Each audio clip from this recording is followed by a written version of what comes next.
عزیز طلبہ و طالبات، السلام علیکم ورحمۃ اللہ۔ امید ہے آپ اللہ کے فضل و کرم سے خوش و خرم ہوں گے۔ آج ہم 9th کلاس کے اردو میں شاعر فراق گورکھپوری کی غزلوں کی تشریح پیش کریں گے۔ غزل نمبر 1، پہلا شعر ہے: رکی رکی سی شب مرگ ختم پر آئی، وہ پاؤ پھٹی وہ نئی زندگی نظر آئی۔ اس کی تشریح ہے: یہ شعر فراق گورکھپوری کی غزل سے لیا گیا ہے۔ شاعر فرماتے ہیں کہ موت کی رات آہستہ آہستہ ختم ہو رہی ہے اور ایک نئی صبح اپنا نور پھیلا رہی ہے، یعنی سامراجی نظام دم توڑ رہا ہے اور آزادی کی صبح طلوع ہو رہی ہے۔ اس میں جو یہ شب مرگ ہے، یہ ہے موت کی رات، پاؤ پھٹی ہو گیا صبح نمودار ہونا۔ یہاں پر نئی زندگی آزادی کی صبح کو کہا گیا ہے۔ اس کے بعد ہے دوسرا شعر: یہ موڑ وہ ہے کہ پرچھائیاں نہ دیں گی ساتھ، مسافروں سے کہو اس کی رہ گزر آئی۔ تشریح ہے: شاعر کہتا ہے کہ عشق کی راہ میں ایسے بھی مرحلے آتے ہیں جہاں عاشق کا اپنا سایہ بھی ساتھ چھوڑ دیتا ہے۔ اس راہ کے مسافروں سے کہو کہ تمہاری منزل اب قریب ہے، یعنی محبوب تک پہنچنے کی منزل قریب ہے، اس لیے ہمت اور صبر سے کام لو۔ اس کے بعد ہے تیسرا شعر: فضا تبسم صبح بہار تھی لیکن پہنچ کے منزل جانا پہ آنکھ بھر آئی۔ شاعر کہتا ہے کہ محبوب کے پاس جانے والے راستے کی فضا انتہائی خوشگوار تھی، ایسا لگتا تھا کہ موسمی بہار کی صبح مسکرا رہی ہو، لیکن جب محبوب کی منزل تک پہنچ کر آنکھوں میں خوشی کے آنسو آ گئے۔ یعنی محبوب کی منزل تک پہنچ کر، یہاں پر جب نہیں آئے گا بلکہ لیکن محبوب کی منزل تک پہنچ کر آنکھوں میں خوشی کے آنسو آ گئے۔ کسی کی بزم طرب میں حیات بڑھتی تھی، امیدواروں میں کل موت بھی نظر آئی۔ اب ہو گیا بزم، ہو گیا محفل، طرب ہو گیا خوشی، بزم طرب ہو گیا خوشی کی محفل۔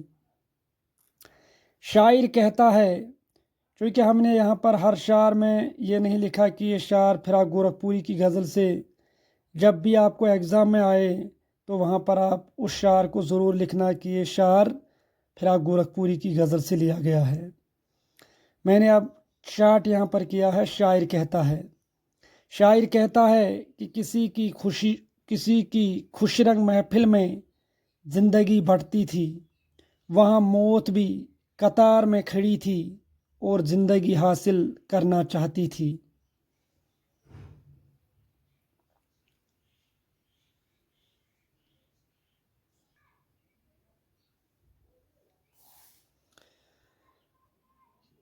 کہاں ہر ایک سے انسانیت کا بار اٹھا، کہ یہ بلا بھی تیرے عاشقوں کے سر آئی۔ یہاں پر ہے بلا ہو گیا بوجھ، یہاں پر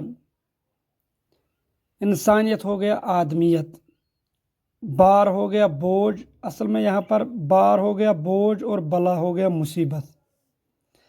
شاعر کہتا ہے کہ انسانیت کا بوجھ اٹھانا ہر ایک کے بس کی بات نہیں ہے۔ اے محبوب حقیقی، آپ نے تو یہ بوجھ اپنے عاشقوں کے کندھوں پر ہی ڈال دی ہے۔ اب اس کے بعد ہے غزل نمبر 2: سر میں سودا بھی نہیں، دل میں تمنا بھی نہیں، لیکن اس ترک محبت کا بھروسہ بھی نہیں۔ یہاں پر سودا کا معنی ہے دیوانگی، تمنا ہو گیا خواہش، ترک محبت ہو گیا محبت چھوڑ دینا۔ شاعر کہتا ہے کہ نہ میرے دماغ میں دیوانگی ہے اور نہ دل میں کوئی خواہش ہے، یعنی عشق و محبت کا کوئی اثر اس وقت مجھ پر نہیں ہے، لیکن وقتی طور پر محبوب کے ساتھ جو عشق میں نے چھوڑ دی ہے اس کا کوئی بھروسہ نہیں ہے، کیا پتہ کب عشق کا بھوت پھر سے سوار ہو جائے۔ دل کی گنتی نہ بیگانوں میں نہ یگانوں میں، دل کی گنتی نہ یگانوں میں اور نہ بیگانوں میں، لیکن اس جلوہ گاہ ناز سے اٹھتا بھی نہیں۔ جس شعر میں دو ایسے لفظ آئیں جو ایک دوسرے کی ضد ہوں، یہاں پر یگانہ اور بیگانہ، یگانہ ہو گیا اپنے، بیگانہ ہو گیا پرائے، اس کو ہم بولتے ہیں سنت تضاد۔ جس شعر میں دو ایسے لفظ آئیں جو ایک دوسرے کی ضد ہوں ان کو ہم بولتے ہیں سنت تضاد۔ تو جلوہ گہ ناز ہو گیا جلوہ دکھانا، حسن کی نمائش کرنا۔ شاعر کہتا ہے کہ میرے محبوب کے چاہنے والوں میں میرے دل کا شمار نہ اپنوں میں آتا ہے اور نہ پرایوں میں، لیکن اس کے باوجود بھی وہ محبوب کی اس محفل سے اٹھنا ہی نہیں چاہتا جس میں وہ اپنے حسن کی نمائش کرتا ہے۔ تیسرا ہے، مہربانی کو محبت نہیں کہتے اے دوست، اب مجھ سے تیری رنجش بیجا بھی نہیں۔ اب یہاں پر ہو گیا افسوس کے معنی میں، رنجش ہو گیا ناراضگی، بیجا ہو گیا بلا وجہ۔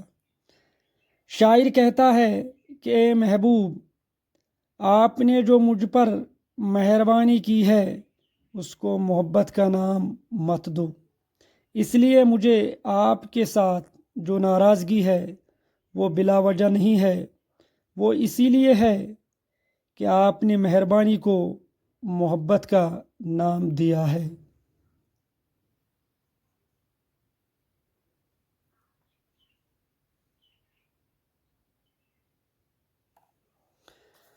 چوتھا شعر ہے، ایک مدت سے تیری یاد بھی آئی نہ ہمیں اور ہم بھول گئے ہوں تجھے ایسا بھی نہیں۔ مدت ہو گیا عرصہ دراز ہم بولتے ہیں۔ شاعر کہتا ہے کہ بہت عرصے سے ہمیں تیری یاد نہیں آئی، لیکن اس کا مطلب یہ نہیں کہ ہم نے تجھ کو بلا دیا ہے، بلکہ آپ کی یاد آج بھی ہمارے دل میں بسی ہوئی ہے۔ پانچواں ہے، یہ مجمع احباب یہ بزم خاموش، آج محفل میں فراق سخن آرا بھی نہیں۔ اب مجمع احباب ہو گیا دوستوں کی محفل، تو بزم خاموش ہو گئے خاموش بری محفل۔ سخن آرا ہو گیا سخن ساز، یعنی جو شعر کہتا ہوں۔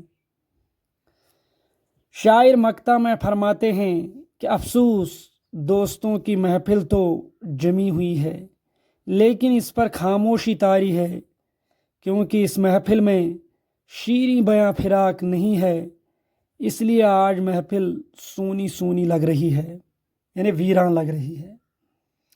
اب غزل نمبر 3، آخری غزل۔ آنکھوں میں جو بات ہو گئی ہے ایک شرح حیات ہو گئی ہے۔ شرح ہم بولتے ہیں تفسیر کو، وضاحت کو۔ شاعر کہتا ہے کہ میرے اور میرے محبوب کے درمیان آنکھوں سے جو بات ہو گئی اس سے پوری زندگی کی وضاحت ہو گئی۔ کیا جانیے موت کیا تھی پہلے، اب میری حیات ہو گئی ہے، حیات ہو گیا زندگی۔